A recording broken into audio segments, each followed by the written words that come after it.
the Carl Rosa Touring Company at Edinburgh's Lyceum Theatre in 1894. Its assimilation of Wagnerian idiom is in itself impressive. Occasionally the score may display moments of undigested, near imitation, but in essence MacCunn has grasped the art of through composition and dramatic concentration far better than others many years his senior.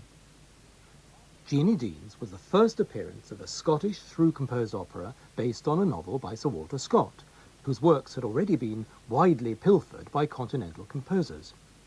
The work was seen, in opera terms at least, as Scott at last coming home to his own part of the fairest isle.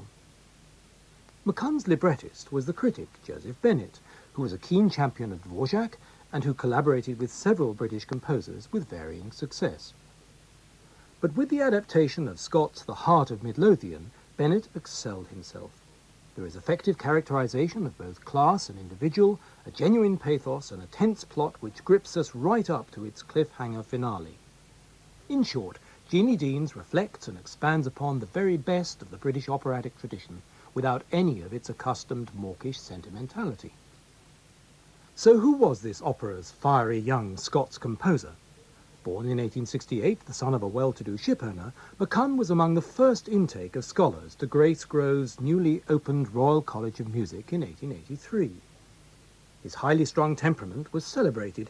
He did not shrink to cross swords with teachers twice his age, such as Parry and Stanford. Hardly surprising when one considers the intensity of MacCunn's youthful output. His early overtures were being performed at the Crystal Palace by the time he was 17. No fewer than 3 cantatas were performed in 1888, the year MacCunn became a fledgling professor at the Royal Academy of Music. But though MacCunn continued to compose, his work as a light operatic conductor and teacher gradually quelled his fire. In 1914, he was nominated to head the proposed new musical academy in Edinburgh, but war intervened, and MacCunn died in 1916, aged only 48, before any such project could be realized. For Jeanie Deans, we go back 2 centuries, to the reign of King George I, when Scotland was politically volatile and the Jacobean cause by no means dead. Davy Deans, Jeanie's father, is a Cameronian, a strong-willed Scottish free churcher whose fierce, proud independence sets him against the established order. He has 2 daughters. The younger, Euphemia or Effie, who's not yet 18, has already had a full-blooded affair with the freebooting outlaw known as Geordie Robertson, whose real, and curiously aristocratic-sounding, surname is Staunton. We begin outside Davy's cottage. A lively Scottish dance is underway as villagers observe the arrival of the Laird of Dumbydykes, a prosperous landowner who is unsuccessfully courting the elder daughter, Jeanie. The Laird, sung by David Ellis, now refers to the edict which hangs over Effie's head. Scandal. She has secretly had a baby, which has suspiciously disappeared, or maybe been abducted. Rumour has got out, and the constables are on their way to arrest her on a charge of child murder, a capital offence for which poor Effie must pay with her life. But Dumbydykes has his mind on other things. As the crowd falls hushed, he sings instead a tribute to the qualities of Jeanie. If not quite the prince and the pauper, it is at least a case of the laird and the milkmaid.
ways more plain than words can speak, to all the winds of life we bleed, that blow on woman frail and weak.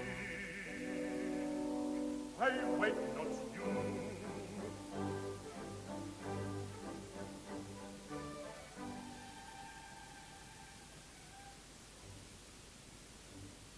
I love, alas, that's fair to see, but much I doubt if she loves me.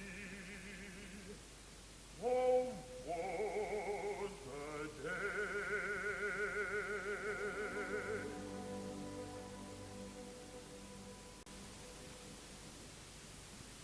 Poor chap. Despite his jollity, Dumbledykes doesn't sound too hopeful. No wedding bells for him. Davy Deans, the father of Effie and Jeanie, is an awesome patriarchal figure who treats the crowd to a sermon on decency and virtue, powerful dramatic irony, given the tragedy that is about to enfold the household. Jeanie shoos the dancers away, and Dumbledykes enters the cottage with her father.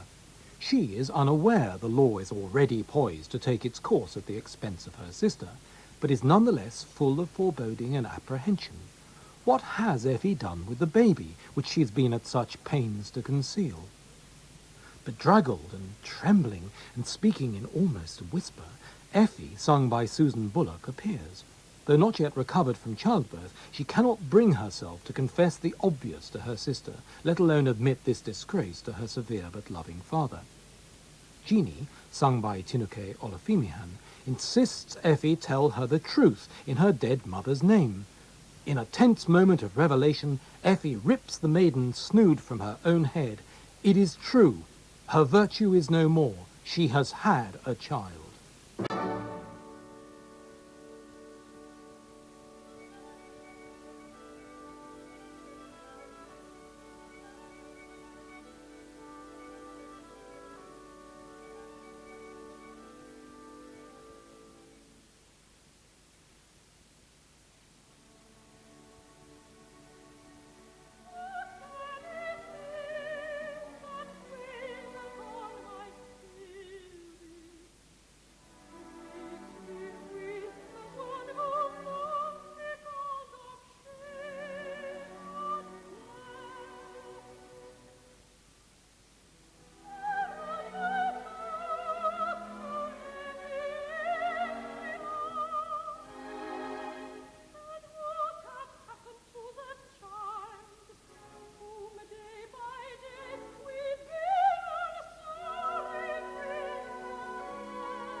So, the truth is out at last, and Jeanie now prizes from Effie that the baby's father was none other than her beloved, the outlaw Geordie. But worse is to come. Effie's baby has disappeared. Jeanie instantly realizes what that could mean in the law's eyes. Enter a formidable constable, sung by Graham Danby, to arrest Effie, or more ominously, to collect the body of Euphemia Deans, charged with the murder of her child. Davy now emerges from the house and at once springs to Effie's defence. Though the constable's words ring terribly on his ears, he will not for a second believe them. But as he seeks reassurance from Jeanie's eyes, the awful possibility is borne home to him. Baby, child murder, and with a dreadful cry, the ox-strong Davy collapses.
charged with murder,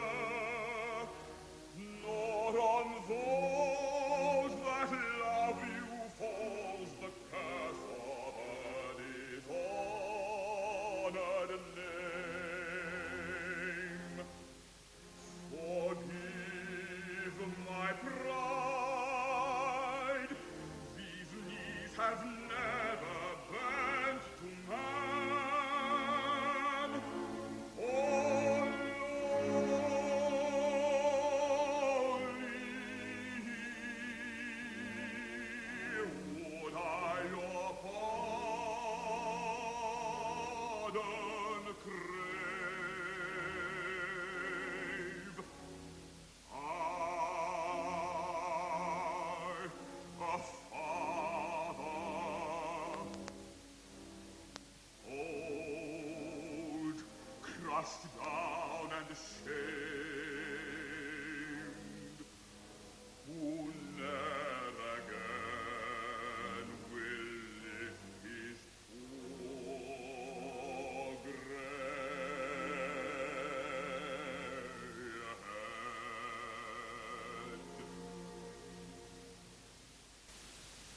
Despite such heart-rending pleading, public shame at last gets the better of Davy.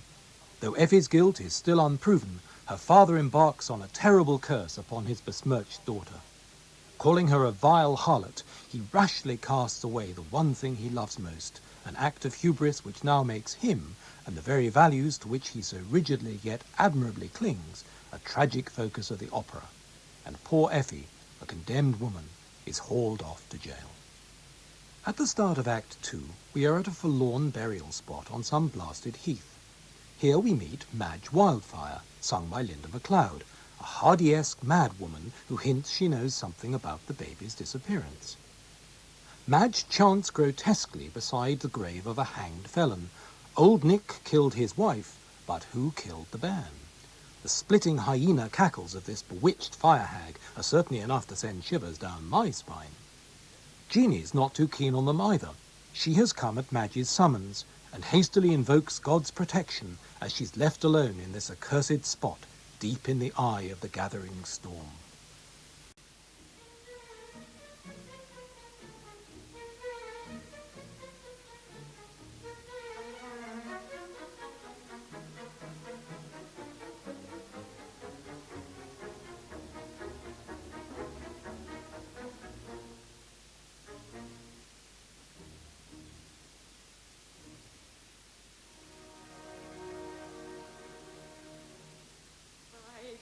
Like the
Unbeknown to Jeanie, this bizarre rendezvous was arranged by Effie's lover, Geordie.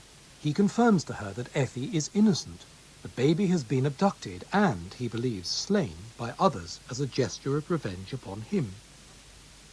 Jeanie is drawn ever deeper into the plot as Geordie demands that she tell a white lie, claiming Effie confessed her pregnancy to her. Dilemma, for Jeanie, that paragon of truth, cannot bring herself to do so. Yet her refusal means that Effie must die. Will she now have her own sister's blood on her hands? Meanwhile, in Edinburgh's Tolbooth prison, ironically known as the Heart of Midlothian, Effie mourns her lost childhood and innocence and sings herself to sleep in truly exquisite fashion.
What a ravishing lullaby. It almost beats Berlioz at his own game. But suddenly all hell breaks loose. A lynch mob has broken into the jail. The famous Porteous riots have erupted.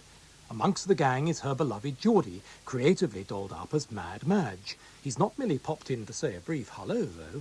He plans to spirit Effie out of prison altogether. Yet Effie, like her sister, is made of stern stuff. After a few moments of rapture, she makes up her mind. Until the charges are dropped, she stays where she is. Oh, Effie, darling love, that I should meet thee thus, and know my crime, the cause of all thy woe. Not even hell hath tortures half so keen. Geordie, hush,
Shout, the people have their minutes and sick. The prison doors are open, let us fly. The prison doors, not all my dream is past, and I want to stir reality. They call me murderous, hence I do not know, till guilt is proved of that most dreadful charge. None guilty, guilty. Come with me. Through seas and flames I'll go with thee, when innocence declared before the world. Till then I stand and face the worst. Thou wast thou sure enough, and it is death. Oh, Effie, think of me, my love, and my remorse.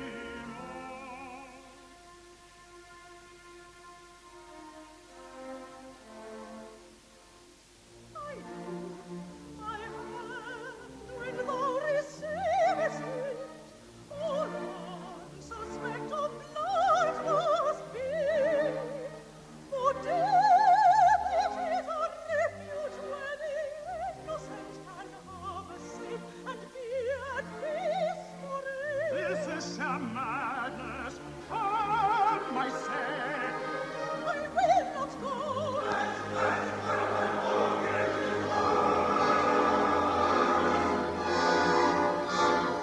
One instant more decides thy fate. I stay. Nay, come. I stay for every joy. Here I stay.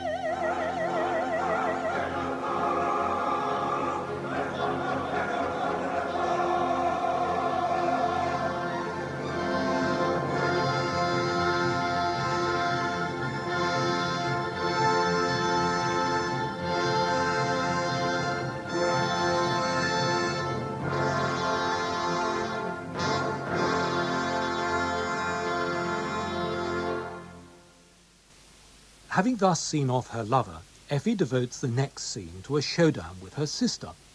"You decline to save me with a wee lie, don't come moping to me now," she sneers, and bids Jeanie go tend our aged father, lest he droop beneath a fatigue of cursing. Poor Jeanie. She feels utterly rejected. She can't just do nothing. But what can she do? Suddenly a wild idea comes into her head. She'll go to London. She'll get Effie a royal pardon. The Queen, she's a woman, she'll understand. It's the only hope. No chance of taking a night sleeper, even in those days.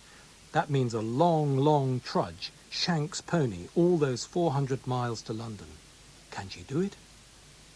Geordie, that positive pimpernel of disguises, comes to Jeanie dressed as a priest and bids her contact the Duke of Argyll when she reaches London, for he's a friend to the Scots and known to have the royal ear. Jeanie then goes to her would-be admirer, Dumbydykes, and wheedles money from him to assist with her journey. True love, he learns even as his idol rejects him, is unselfish. Jeanie now makes her famous trek south to London town. To her, it might as well be the other end of the world. To the strains of Handel's water music, we find her in Richmond Park, where she's led by Argyll, sung by Jamie McDougall, into the presence of an unusually distinguished lady. Jeanie pours out her grief-stricken tale to this lady and her smart companion, sung by Anne Hetherington.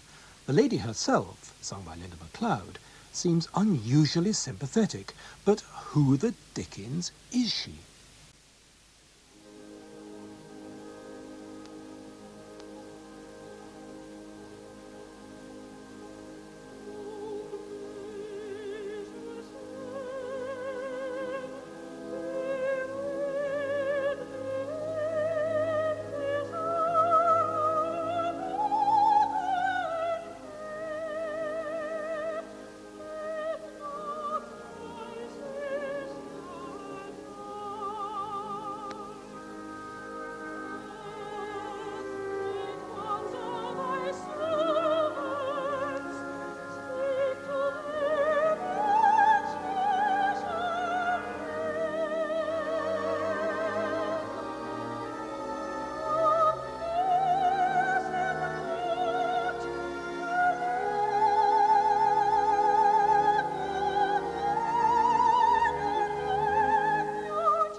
anger, out of spite.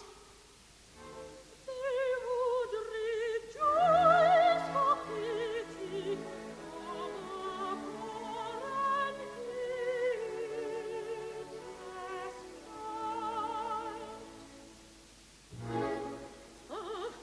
Fortius felt the pity. Tell me, girl, were friends of yours among that lawless mob? Not one.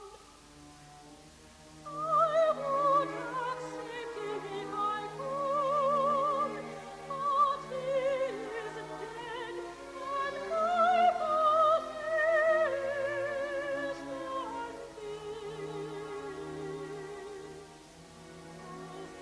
possessed and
So, brave Jeanie has met the Queen herself, and her masterly singing seems to have had the desired impact.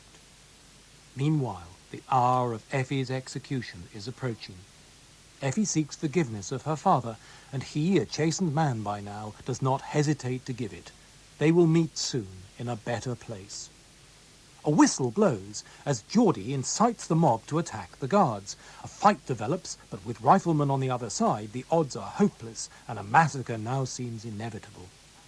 Suddenly, a cheer erupts. A horse-drawn coach in Argyle's colours approaches, with Jeanie riding shotgun. Gaily she waves the reprieve. The execution is off. Effie is saved. But as Effie falls into Geordie's arms, the guards quickly move to arrest this notorious rebel for sedition and murder. But now for a final coup de théâtre. Jeanie produces a second pardon for Geordie. His father is none other than the recently deceased Lord Willingham, and Geordie, now George Staunton, is an outlaw no longer, but has inherited a desirable title. After many mishaps, we are at last back on the rails. Now there's no backtracking, and as the happy couple are blessed by Davy Deans, Staunton leads Jeanie forward for a bow, while the crowd let off steam with loud cheers and applause. Immortal fame to Jeanie Deans is the universal cry.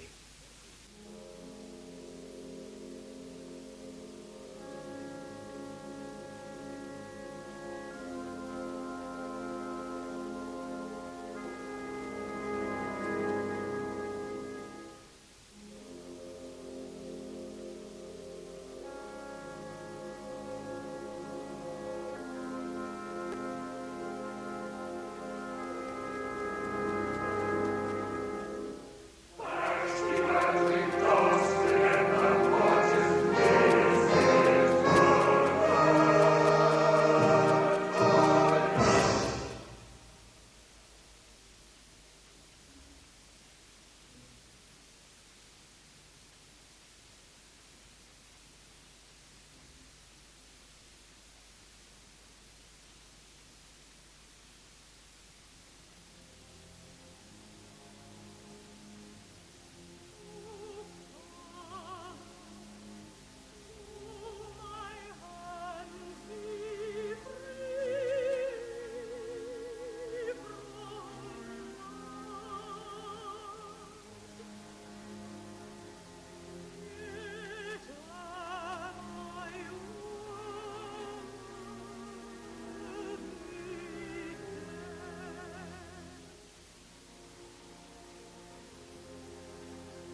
riot and of murder. Such she knows.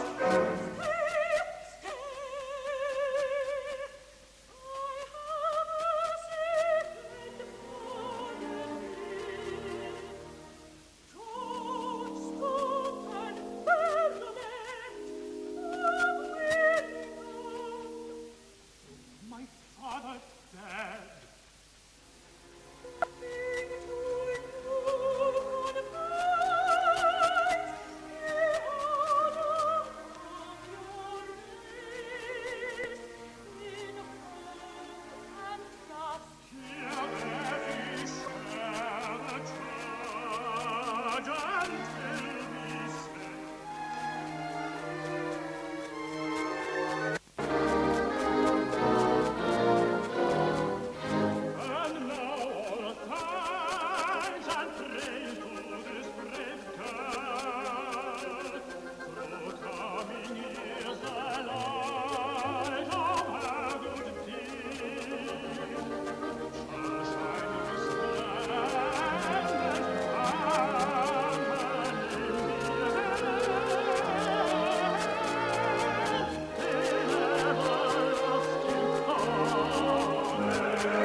And if MacCunn's opera, despite a few worthy revivals, gradually faded from view, Jeanie Dean's name happily did not, being commemorated in a plucky 440 steam locomotive which plied the North British line between Edinburgh and Aberdeen from 1909 to 1949. It's interesting to note, incidentally, that the real Duke of Argyll was to be the librettist of MacCunn's next two operas. Pure coincidence?